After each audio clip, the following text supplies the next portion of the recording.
Hi, welcome everyone. Hello. Happy Wednesday Mango Author Panel. And I'm so happy to have Telaina Eriksen with me, and Kathleen Archambeau, I think, is going to be joining us hopefully in a moment. But it is Pride Month, and I am super happy that we're having this space set aside to really talk about allyship. And I know when Brenda from Mango comes on, she's going to want to talk about books and what's going on with banning of books. And so let's start off. Telaina, welcome. I'm so glad you're here. I know you've been with us, I think 2 or 3 times, right? Yeah, I think so too, Sherry. Thanks so much for having me back again. I really appreciate it. Yeah, and your book is Unconditional, a guide to loving and supporting your LGBTQ child. And yep. I was just reviewing it again. You know, I've read it in the past, but I was just reviewing it again and thinking what an important book this is. Thank you. Thank you so much. Yeah, it really meant the world to me to be able to write it. So a little bit of my my history is I grew up, I'm 55. And so my older sister, Tara, is 61 years old. And we grew up in rural Michigan. And Tara came out to my mother when she was 18 years old. And my mother had like the opposite of reaction that, you know, you would want any person to have to that. She was, violent toward my sister and yelling and basically kind of kicked her out of the house. I mean, a very unfortunately stereotypical thing that happened a lot in the, was it late 70s or early 80s? But I forget exactly what year it was in there. I think it was early 80s, or might have been exactly 1980, actually. Wow. Yeah. And it was really unusual for me because she was just my sister, right? You know what I mean? She was just like my big sister who had always been, kind of a tomboy and was really good at sports and, would both tease me and like take care and do things with me. And so I think in some ways that was like a horrible experience for us, both for her and for us, her siblings, like watching that. But I also think like it was a real gift to me to just grow up loving someone so deeply and seeing that that's a part of who they are, but it's not like a big deal necessarily. I mean, of course it is a big deal, but you know what I'm saying? Like, it's like one of many things about that person. Right.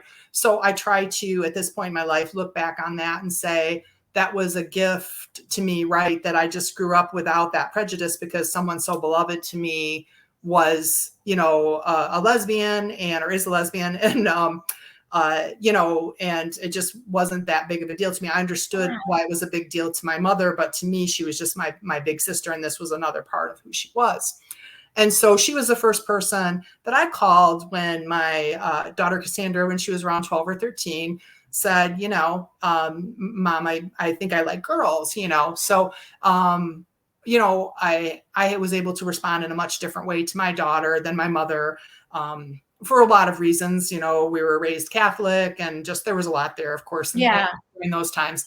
So I had a different experience and I had that resource of my sister. And so the book really came out of that place, right, of wanting to do better by my daughter, but also especially offering a resource to parents who really maybe hadn't been exposed to a lot of LGBTQ plus experiences and were very scared and concerned about their child. Oh, Telaina, I agree. Like if you haven't had, like you had that experience with your sister, it might feel like completely daunting because as parents, right, we want to, I love that your book is called Unconditional Love, right? Yeah. You want to offer that unconditional love, but don't always know exactly, well, what are the right words to say? And I love the part of your book. You do a lot of sort of like do's and don'ts. And I so appreciate that because it's such you come from such a place of compassion. And, I think that that's one of the best ways to learn, right, is from that kind of place, obviously. Yeah, there's no doubt there might be some parents out there that don't love their kids. I personally haven't encountered one. And I think a lot of mistakes that parents make are just because they don't have the information that they need and they're scared they're going to be hurt or their child is going to be hurt or their family is going to be hurt.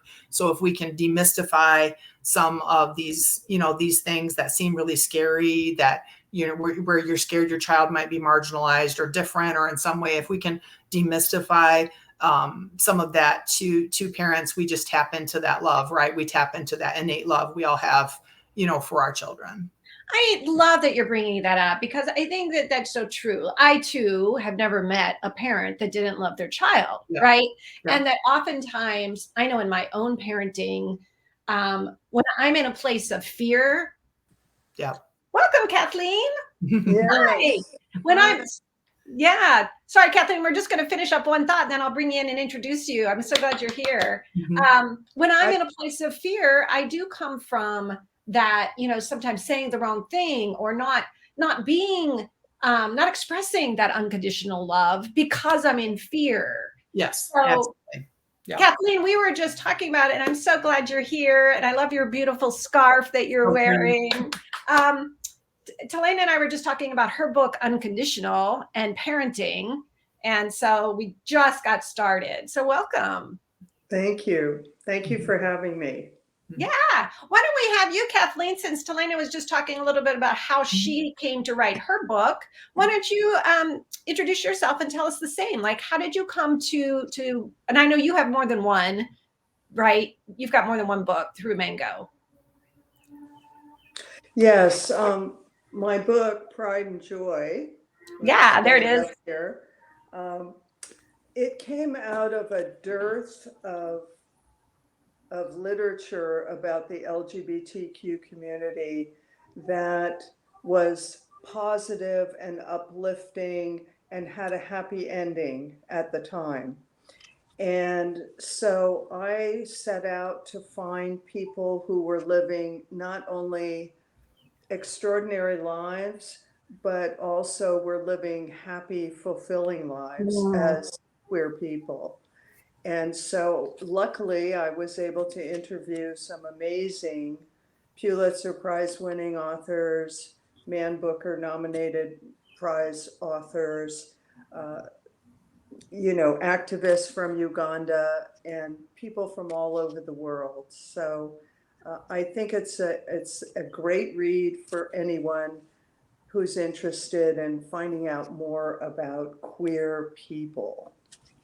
And I know I love the variety in your book. Oh, look, there's Brenda. She's popping by on Facebook. Yeah. She's saying these are truly great and important books, which they are. I love that. I think Brenda may be joining us. Are you going to be joining us, Brenda? You're welcome to. So yeah, welcome, Kathleen. I love that. And obviously today we've all chosen to really focus in on allyship, right? And I would love to hear, if you guys wouldn't mind, like as a starting place for both of you, is just like if we could look in general, like why this topic, why is it so important now, just in case there's anybody listening who may not, kind of understand what this is about. Telaina, why don't we start with you and then I'll have Kathleen share. Yeah, is it okay if I read a little bit from that article that I wanted to right now, Sherry? Is that okay? Absolutely, 100%. Sure. This is just a nice segue. I'm just going to read a little bit, not very much, from an article that was written by the Human Rights Campaign, but it's a roundup of all the, especially anti-trans, but anti-gay, anti-LGBTQI stuff that is happening right now. If you really want to go into a lot of detail, this is going to give you some overview, but the ACLU is tracking each impingement on their website. So you can go to your state, you can go to what laws are currently being talked about or in one house or the other, however your state legislature is set up, and then whether or not they've passed, what their state of debate is. So the ACLU.org has all of that. I obviously am not a legal expert, but if you are interested in what's going on in your particular state, the ACLU is a wonderful resource for that. They are tracking all of these bills, and there's unfortunately a lot of them to track right now. So I'm just going to read a little bit of an overview. So there's a weaponization of public policy that has been driven by extremist groups. This is from the HRC, humanrightscampaign.org. This weaponization of public policy has been driven by extremist groups that have a long history in working to oppress the existence and rights of LGBTQ plus people. Several of these organizations that are active in all these states have been deemed hate groups by the Southern Poverty Law Center, such as the Alliance for Defending Freedom and the Family Research Council. So these groups are actually lobbying very hard for these bills in these more conservative states right now. This is the snapshot. And again, there is more information at aclu.org if you want to see what's going on in your particular state. The snapshot right now is there's over 520 anti-LGBTQ plus bills that have been introduced in state legislatures. Over 220 of those bills specifically target transgender and non-binary people. And it's a record. And a record 70 anti-LGBTQ laws have been enacted so far this year, including, this is 2023, and we're only 6 months into 2023. Laws banning gender-affirming care for transgender youth, 15 different laws. Laws requiring or allowing misgendering of transgender students, 7. Laws targeting drag performances, 2. Laws creating a license to discriminate, 3. Laws censoring school curriculum, including books, 4. So there have been more anti-LGBTQ plus bills introduced in state houses this year than in each of the previous 5 years, with the increase in LGBTQ erasure bills, which are bills that strip away dozens of legal protections and rights for LGBTQ people that we have gained over the years.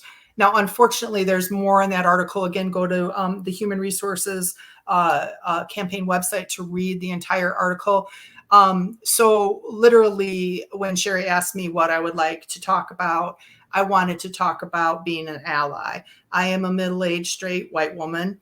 But my beloved sister is a lesbian. My beloved daughter identifies as lesbian as well. I have many gay friends and family, including trans friends as well, and non-binary friends. And literally, it is extremely difficult to look at the news right now. And I feel so deeply, as one of my concerns as children, especially teenagers in rural areas, which is the area that my sister and I grew up in, is a very rural area in Michigan, to be able to even to read these things that are happening are traumatic to them because they're trying to erase who they are.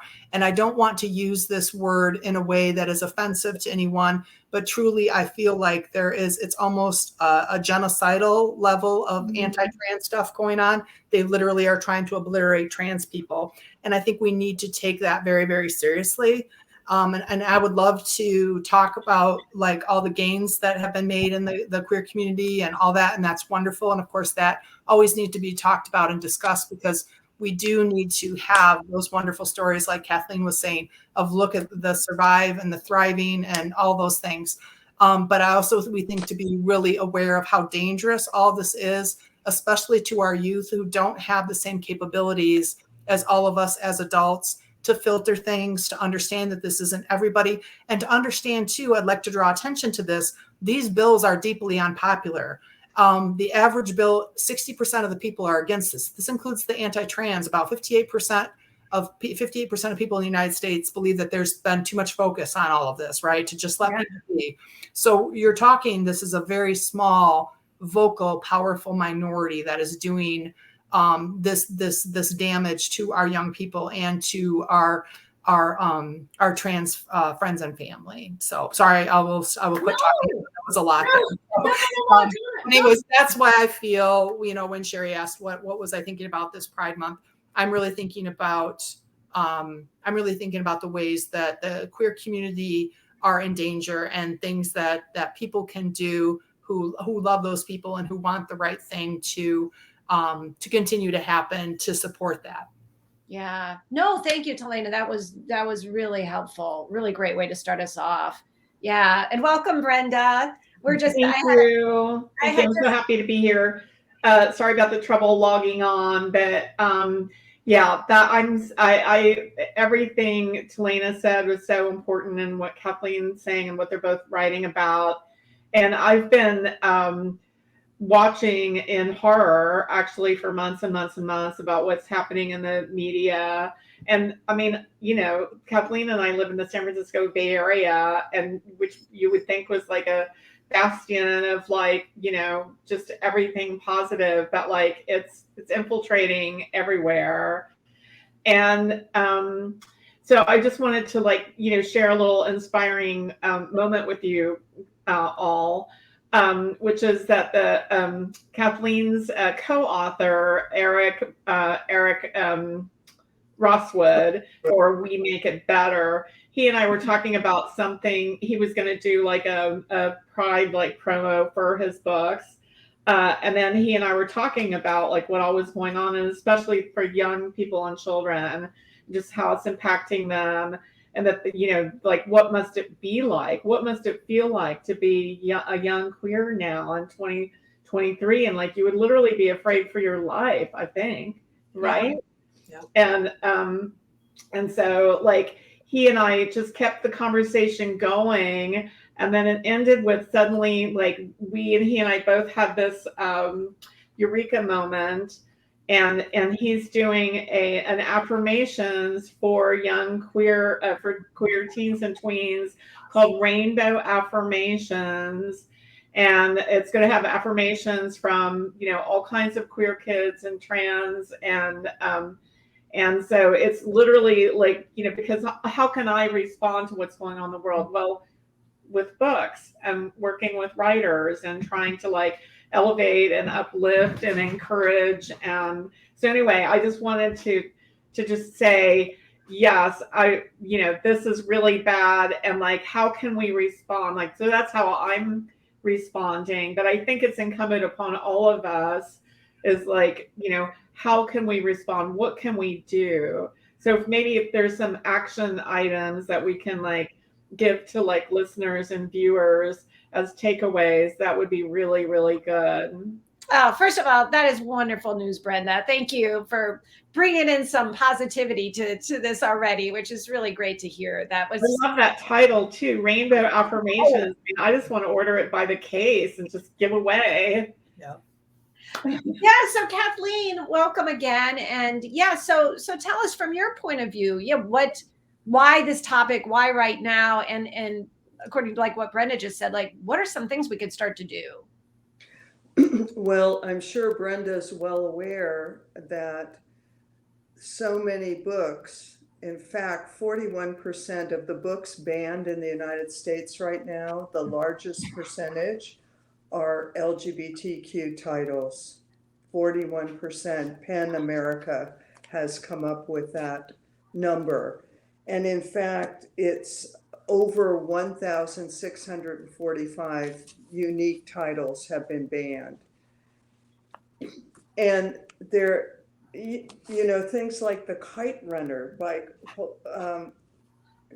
tell me the name of the author again, Hosseini, I believe it is. Yeah, Khalid Hosseini.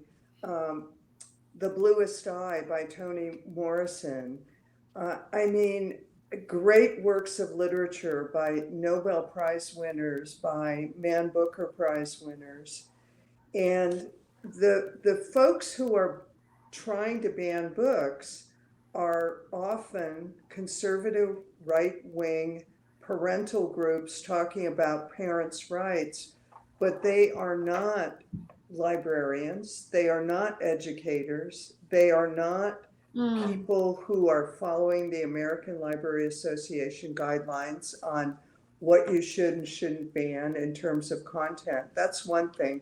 But on a personal note, what really bothers me as an LGBTQ activist is the association of pornography with being queer. Give me a break. Any lucid, intelligent, rational healthcare provider person would not make that association, but that association and that stereotype is being driven into the media. So, and it's simply not true. It's sort of like Trump won the election. No, he did not. And it's been proven over and over again by every judiciary and every political group in the country. So, and all of the legislation, etc. But for me as a queer person, I agree with the Human Rights Campaign, which just declared a state of emergency for any LGBTQ person in the country. And that's the first time in its entire history it has declared a state of emergency. And I think it's true. It's not just that there's rhetoric, it's that there are physical attacks against LGBTQ people, drag storytellers in libraries. I mean, what could be more benign than a drag storyteller in a library? And as Brenda pointed out, we live in the San Francisco Bay Area, and right here in San Leandro, a group of Proud Boys came in, guns blazing as it were, and threatened to shut down the library storytelling event. So what can we do? Number one, we have to be visible. Harvey Milk said it. Come out wherever you are. If you do, everybody will know someone who is LGBTQ. Whether it's your neighbor, your son, your daughter, your sister, your brother, your mother, your father, your coworker, your healthcare provider, your teacher, come out wherever you are. That's number one, in my opinion. The second thing is to mentor the youth. And that's what I've been involved with at the University of San Francisco. There is ironically, at a Catholic Jesuit university, a Jewish social studies, queer studies program where I am paired with students, and all other elders are paired with students, and we're just simply sharing our stories. So I think that's really important, to share your stories. And here's the good news about the internet. Even if they ban a book, kids can find a book.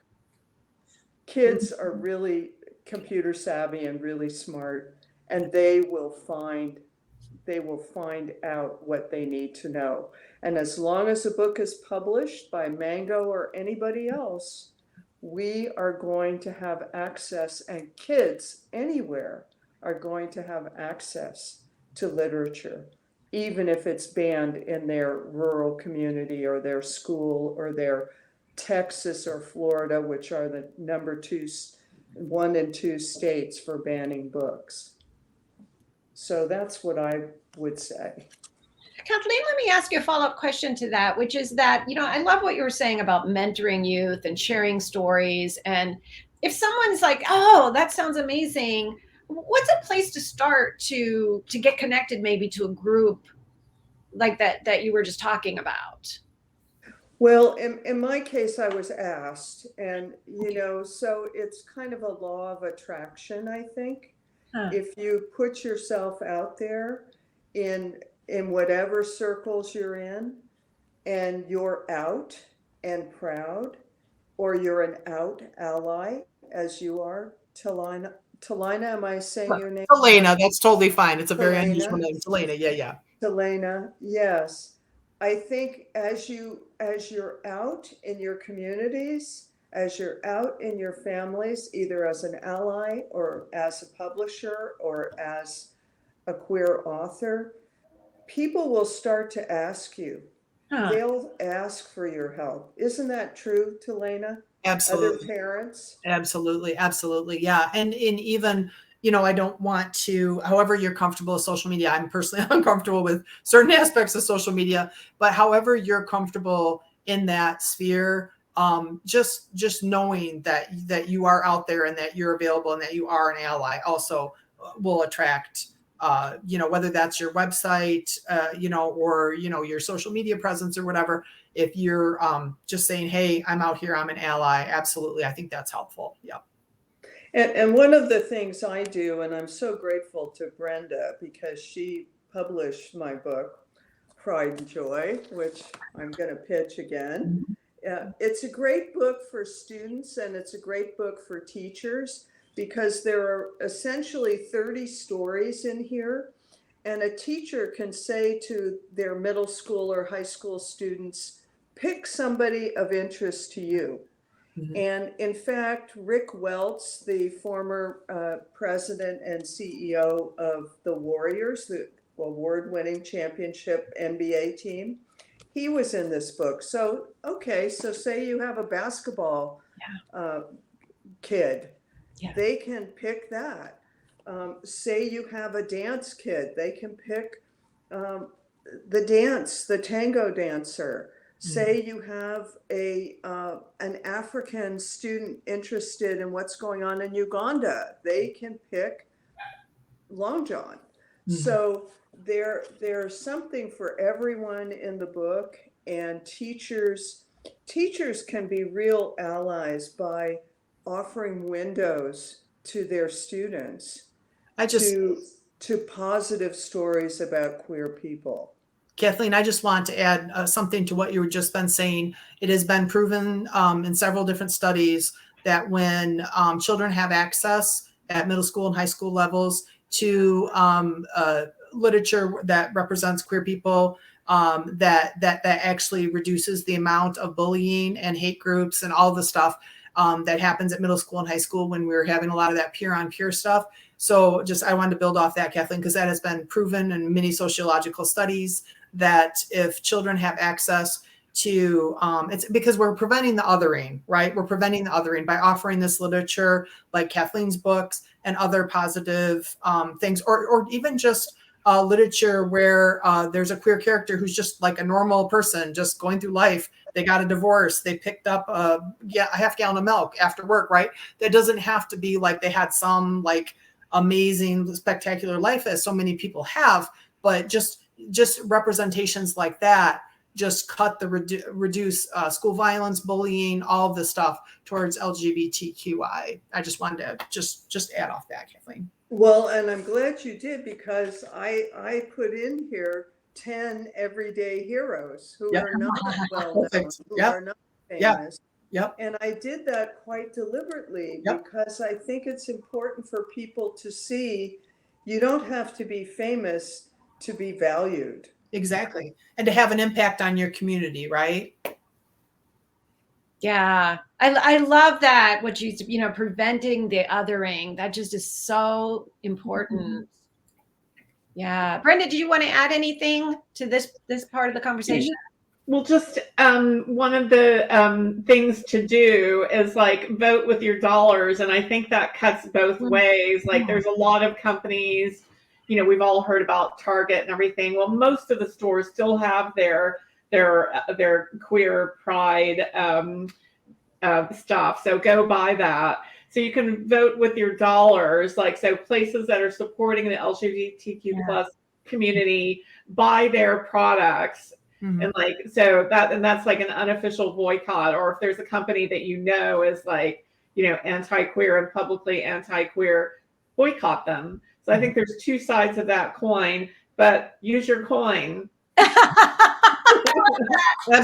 Absolutely, Brenda. And then the other thing I think I would like to add about positive things to do, because there is so much negative happening, is that I think that, like Brenda was saying, that the buying the things that are meaningful and line up with your values is so important. And I also think we can get overwhelmed, right? Like here we are, I'm in Michigan. Michigan's having a really good year right now. It has not always been the case. We had a great election. That was a lot of hard work on a lot of everybody's, but trans people are welcome here. Please, if you want to move, we are very protective right now of trans people. So please, we just passed a bunch of legislation. So that's awesome. Wow. But we get overwhelmed, right? Because there's not much I can do in Tennessee or Florida or a lot of other places right now. But I think there's a lot we can all do locally. And if that's going to your local library and saying, hey, can you maybe do a little Pride display for Pride Month? If they don't have one, can you maybe stock Kathleen's book? Can you have some other Mango books here? Because there's so many wonderful books that Mango have that are representative of the LGBTQI community. So maybe you go to your local library and say, hey, I see you don't have any Pride stuff out. Would you mind? And here's some great books. Here's some great books from Mango, from other publishers that are really important titles that you might want to add. A lot of times your library is very receptive to suggesting titles and things like that. So that's something that's positive that you can do in your own community that won't take much effort. You can even send an email if you don't like to go in person. I don't always like to go places in person. It's scary. I'm a little bit of an introvert, but you can definitely do stuff like that locally. You can also do things like attend your school board meeting. I know it sounds awful, okay, but these local bastions of power are where some of this stuff is taken root, right? So if you have the emotional capacity, because a lot of us don't sometimes, right? Like I know many of us in this space, and probably those of you watching, have had years where things are really, really bad, where you have parents dying of cancer, where you have kids who are sick, and a lot of things. And I get that. But if you're in a place in your life where you're like, I have an hour every month or 2 hours every month that I can maybe go to a school board meeting or a city council meeting, you know what I mean? I can serve in that way right now. I can't do anything about gender affirming care in Texas. I can't do anything about that because I'm in, Michigan, Minnesota, or wherever. But I can go to this dodgy and sketchy looking, school board meeting that they've thrown together at the last minute. I wonder what's going on there, right? So that's another thing that I would suggest. And for those of us who are not members of the queer communities who want to be good allies, I would also really suggest following really good people on social media that will help educate us in an entertaining way, because we don't know everything. Nobody knows everything, and things are constantly changing. And we want to, as allies, continue to learn and to grow, and to understand that things evolve, and that as we learn more, we do better, right? And we can't let our fear of making a mistake being a good ally, right? Because so many people don't speak up because they're like, I'm not going to use the right language, or I'm going to do the wrong thing, and then I'll be like shunned or whatever.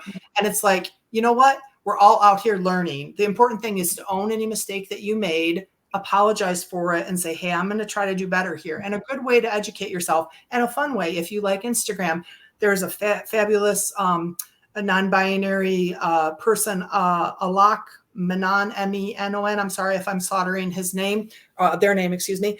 But they are a wonderful source of just information about gender and gender history and just all this stuff. And then they're also really funny, right? They're also a very funny person. And so you're getting all of this information about their experiences. And you're also, it's not hard to do. It's not hard. You're not sitting down and reading a 500-page book on gender that's like really dense and everything, but you're learning new things from them, right? Like, and there's many people out there like that. I just use them because I really enjoy their content. And the other thing is, they deal with so much hate in their comments, and the way that they deal with the hate in their comments is so beautiful. Like, I have never, they always respond with the hate in their comments. I'm sorry that I am a mirror to how much you hate yourself, basically, is how they respond to all these horrible comments that they get, because they understand that fear that people have in that othering is a reflection of all the stuff that's going on. If you hate somebody like that just for expressing their gender in a different way, or not expressing their gender in a certain way, that is everything to do with you. And that has nothing to do with the non-binary or the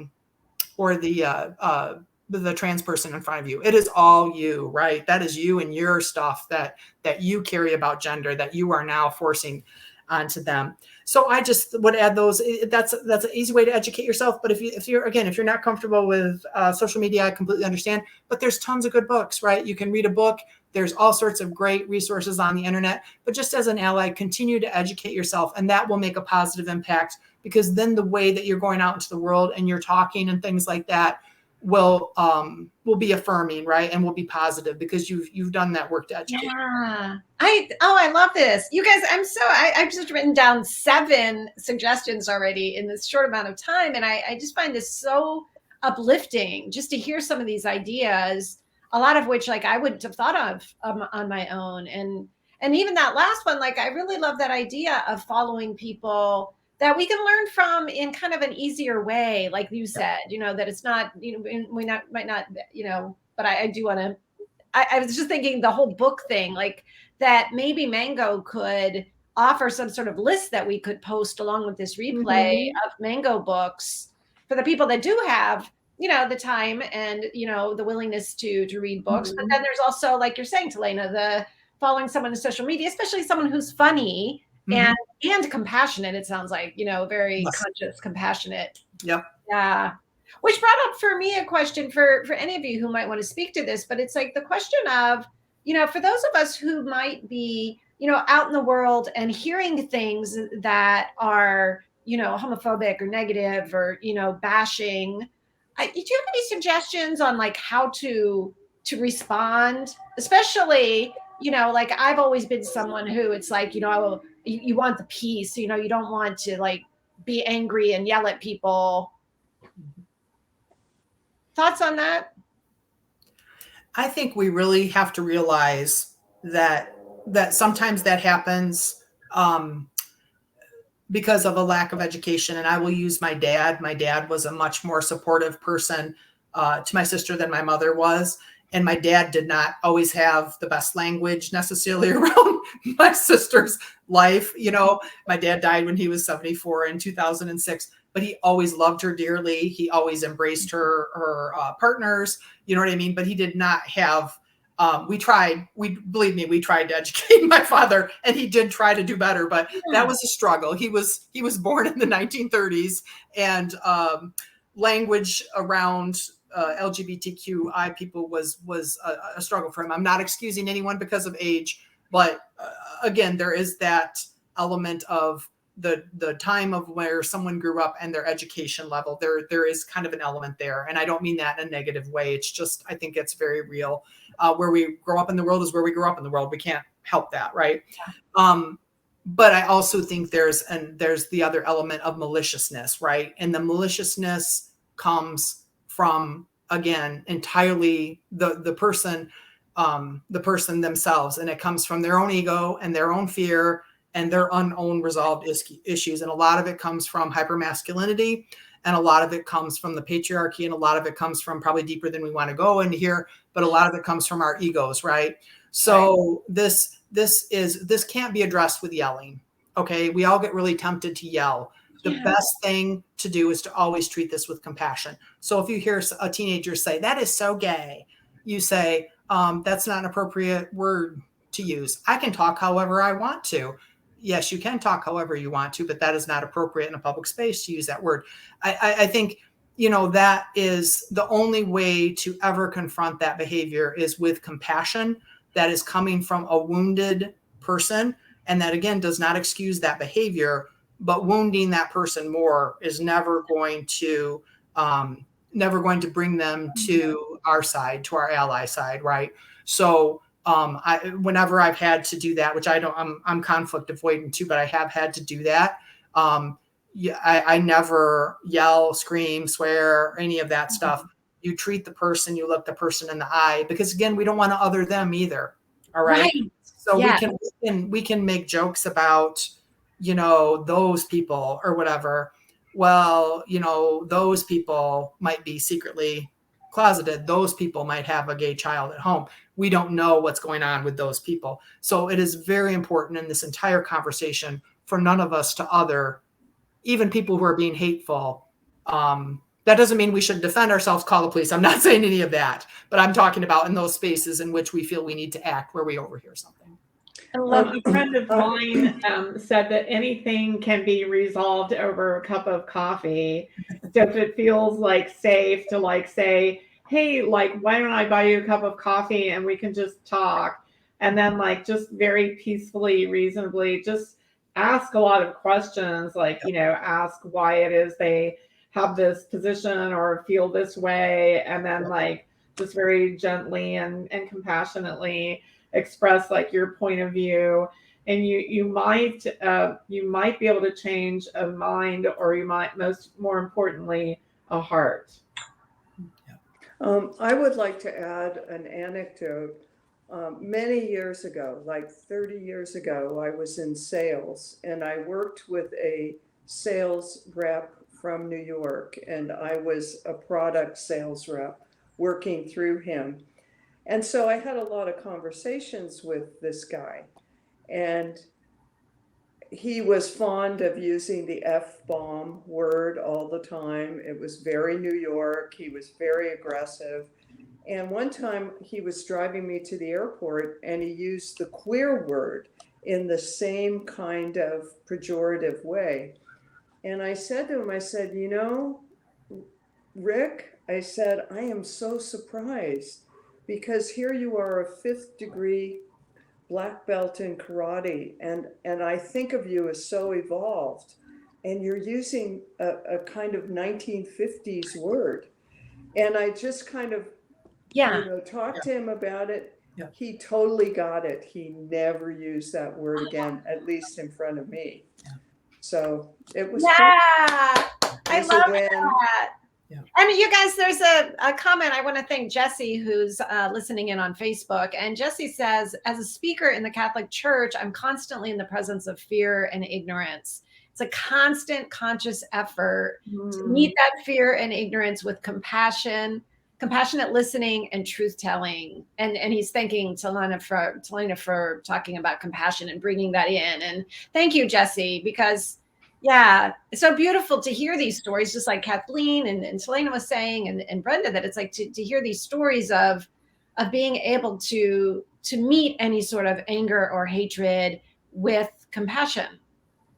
Yes. And we should never put ourselves in danger. We obviously seek resources when we need to, but if it's in a situation where it is words and we're physically safe, I just think that, compassion is the only way to, we're never going to, of course, our public spaces are going to protect us, right, with legislation or whatever, but we're going to continue to have these backlashes until like Brenda said, people's hearts have changed, right? We're going to continue to have these circular backlashes because all of this is a backlash to gay marriage. All of this is a backlash to gender affirming care. All of this is a backlash to the strides that the LGBTQIA have fought so hard for, right?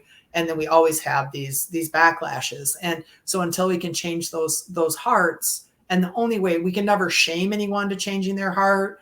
We can never yell at anyone to change their heart or whatever. Literally, the only way to try to get somebody to actually change is, again, like Brenda said, over that cup of coffee, or with Kathleen, like, wow, you are so involved in all these other areas. Like, why isn't this happening? Like right, why aren't all these dots connecting? Right. So I just firmly believe that passion and anger, and when we go out into the streets and march and show our force in that way, that is a beautiful thing, right? But one-on-one, that we're not going to make any headway in that way, right? We're not going to make any headway in those, especially those personal relationships. We're not going to. Well, there's the other kind of voting too, and one of the reasons at the polls, and I think that's very important. And I think if we could encourage young people, exercise that vote, because that's what's going to ensure protections and your rights and your future. And so there's, I guess, vote with your dollar, vote at the polls. But I'm very hopeful that the young people can do a lot of good, because I remember that I feel like it was 3 or 4 years ago, there was some rally and COVID was still blazing, and there was a Trump rally in I don't know, Arkansas or something, and but the kids on TikTok got all the tickets. Yeah. And they were something like K-pop fans, Yes. It was in Oklahoma, and he was having it around Juneteenth. I remember that. Yeah. Right, but they ruined the rally. They ruined that rally.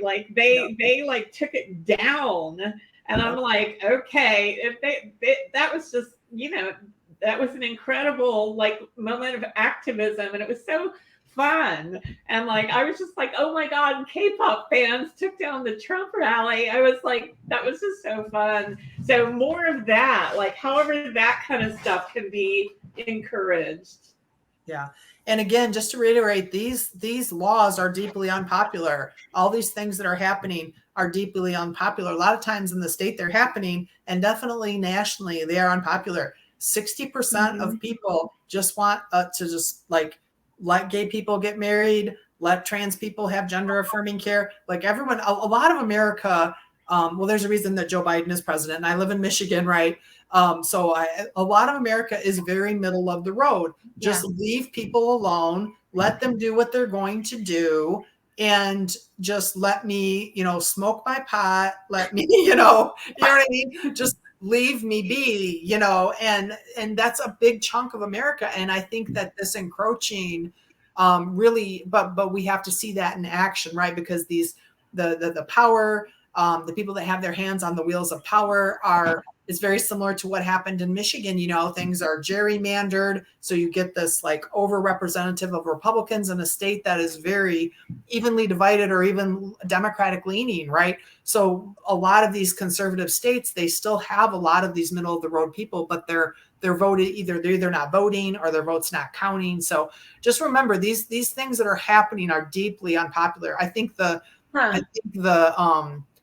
closest one is in the gender affirming care of youth, which I understand if you're not educated about it can be very scary for parents, right? Because you're talking about arresting puberty and things like that. But that's at like 58%. 58% of Americans think that decision should be with the parents, the child, and their doctor. 58%. So anyways, these are deeply unpopular things that are happening, and yet they're still happening. Kathleen, did you want to hop in with whether it's a continuation of this or maybe anything that we haven't yet touched upon that you feel like, oh, this is an important piece of this that we should be talking about? Well, I think it's been pretty far ranging, and we've touched on a lot of the subjects. When Telaina was speaking, I thought of PFLAG, the Parents Friends of LGBTQ. So for any parent or teacher out there who wants to be an ally, PFLAG is an incredible organization, and they've done so much to forward bills protecting LGBTQ youth in particular. So I would just offer that as a resource. There are lots of resources, fortunately, in the digital world. And so kids do not have to be alone, because that's the number one driver of suicide in LGBTQ teens. They feel alone, they feel dissed, they feel disregarded, rejected. And so to all the youth out there, I would say, encourage them to look online. There's a lot online. PBS right now has a whole Pride Month online with all kinds of incredible and uplifting stories, like of Terrence McNally, a Tony Award-winning playwright, like Mark Rothko, an amazing artist. So there's a whole series on the South, on being out in the South. Wow. And it's really uplifting and encouraging. And I think wherever you can be uplifted and inspired yourself, you're going to inspire other people.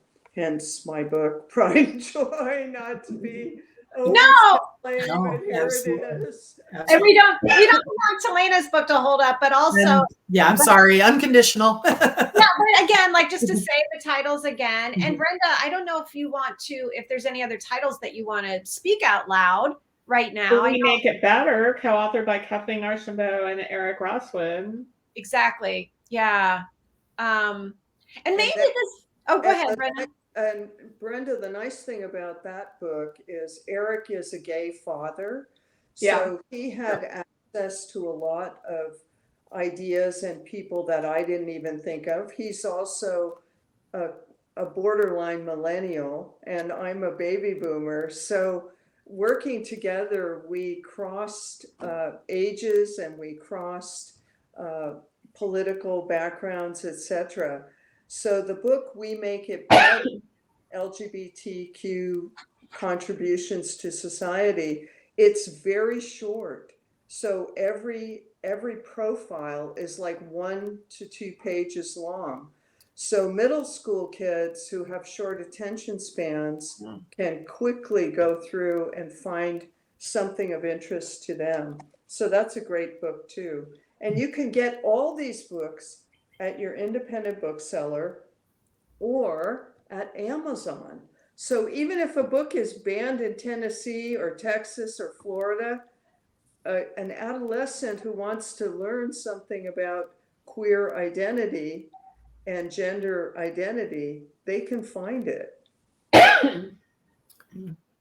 Yeah, and I forget the author's name, Brenda, but there was the ABCs of LGBTQ. Yeah. That was a really good one too, for a nice overview for somebody who is, trying to learn some of the. Ash Hardell. Yes, that sold tremendously well. I mean, it was astonishing. And it deals very directly with, all aspects of gender. Mm-hmm. Yeah, that's a good one too. I read that. That was great. And then I just wanted to say something in reflection to what Kathleen said about the power of the internet for isolation for LGBTQ youth. The other factor, that's one, the isolation is real. The other aspect in healthy LGBTQ youth is parental support. They found that trans children, trans kids who still experienced a lot of depression, a lot of other things because their lives weren't easy. But if they had parental support at home, it reduced their suicidal ideation almost to non-existent. Even if their parents didn't necessarily understand exactly what was going on, the fact that their parents said, I love you, we'll make these decisions together, I'm going to educate myself, that parental support did not erase the depression. It did not make their lives like, daisies, tripping through the daisies, but that parental support prevented them getting so depressed that they were thinking about suicide. That simple thing of just like, the parents saying, hey, I don't know everything. I've never had a trans kid before. I don't know what's going on, but I love you and I trust what you're saying. And we're going to work our way through this together, however this looks for us. The power of that simple thing as a parent, rather than approaching the parenting as like, what do you think this is, whatever, this is disgusting, or this isn't real, or this is a phase, or whatever. Just the power of, I love you, I trust you, we're going to work through this together, literally can save your child's life. So Unconditional. I know. I was just right. I mean, and I know, Telaina, you've been, not saying it over and over, but you could have been. But it's like your book is such a wonderful resource for parents. Again, like specifically speaking to parents. Yeah. And I just have a soft place, like I said at the beginning. I have a soft place in my heart for those parents in rural areas because that's where I grew up. That's where my sister grew up. And that is also the place right now where, except for the internet, yay for the internet, that is the place right now where I think it is really hard to find those spaces of community and everything is rural America. So I have a special place in my heart. If I ever hear of anyone who needs a book, like at a rural out center or anything like that, I always send it. So that's a special place in my heart is rural America, because that's where I grew up. And there are many wonderful things about rural America, but it can be very, very isolating. And I think we may have said this last year when you were on, but it's worth repeating, right? I think, didn't we talk about that, about buying books, whether you get them from Mango or booksellers or wherever you're buying them? Mango, you can buy all these books on the Mango site. But to donate them, right? That was a big place. And I think that's really worth repeating too. Yeah. Or, what I like to do, I don't know how popular in other places. We have tons of little free libraries all over where I live. And I always love to buy books and put them in little free libraries because that way they're just accessible. And, I always hope that the, people who need them find them that way. Yeah. I'm just looking up, I forget how many LGBTQ resource centers we have. The Trevor Project probably has a list of them. But there's quite a few in the United States. There's quite a few LGBTQ resource centers.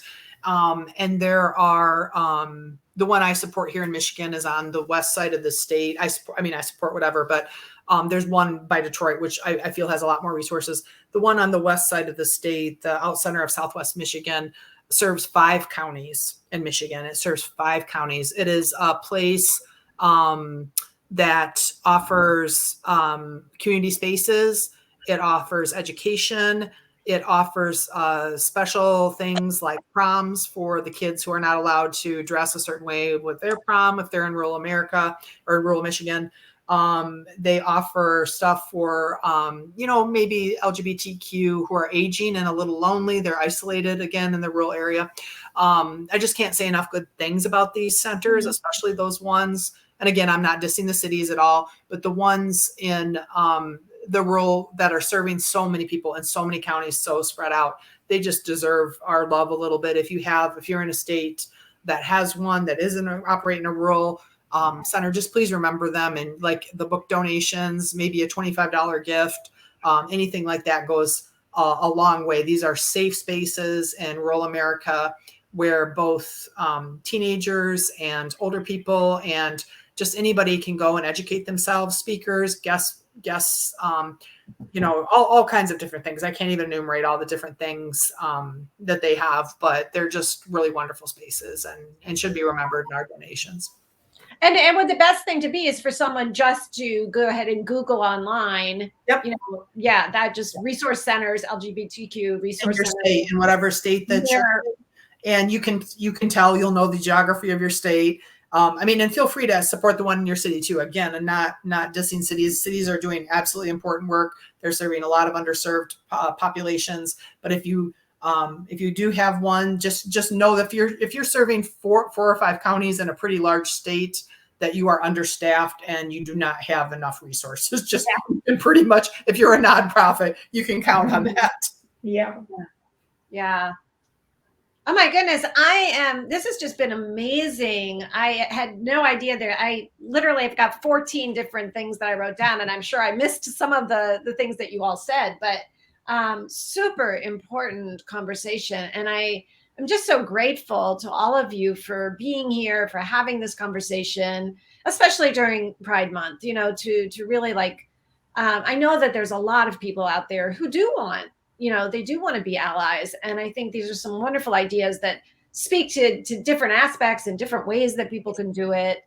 And of course, just to end with, again, all of these books, Telaina's books, Kathleen's books, other authors, all of them can be found on the Mango. Is it mango.biz right now, Brenda? Yeah, mango.bz. Yeah. Mm-hmm. Yeah. Mango.bz. I know, you can search around and you can look and you can buy the books there. You could also order them from your local independent bookstore. But thank you all so much for being here today. Super powerful conversation. Yeah. Thank you, Sherry. Thanks so much for moderating everything. Great questions. So thanks, Sherry. Sherry, I was going to ask you, is this going to be recorded? Because several people couldn't make it, and I wanted to be able to send them a link. 100%. So it's actually, we're live streaming right now to LinkedIn and a couple different places on Facebook. So it will live there, but I also will post it on my YouTube station in case people aren't, on Facebook or LinkedIn. So I'll make sure I give you those links. Yeah. Thank you, Cindy. I hope I'm saying your name right, but thank you for being here. We really appreciate it. And thank you to anybody who's not here right now, but who's watching in the future, watching in replay. Thank you to anyone. If you have other ideas that we missed, go ahead and post them in the comments underneath. We'd love to hear. So, and Brenda, again, we wouldn't be here without you. Yes, absolutely, Brenda. Yes. Thank you. Mm-hmm. Yeah, no, this is a very important conversation. I mean, I love all the heart wisdoms, but this one felt extra vital to me today. So thanks to one and all. Yeah. All right. Thank you all. Thank you. See you next time. Thank you, Jesse, for being here too. Bye, everyone. everybody.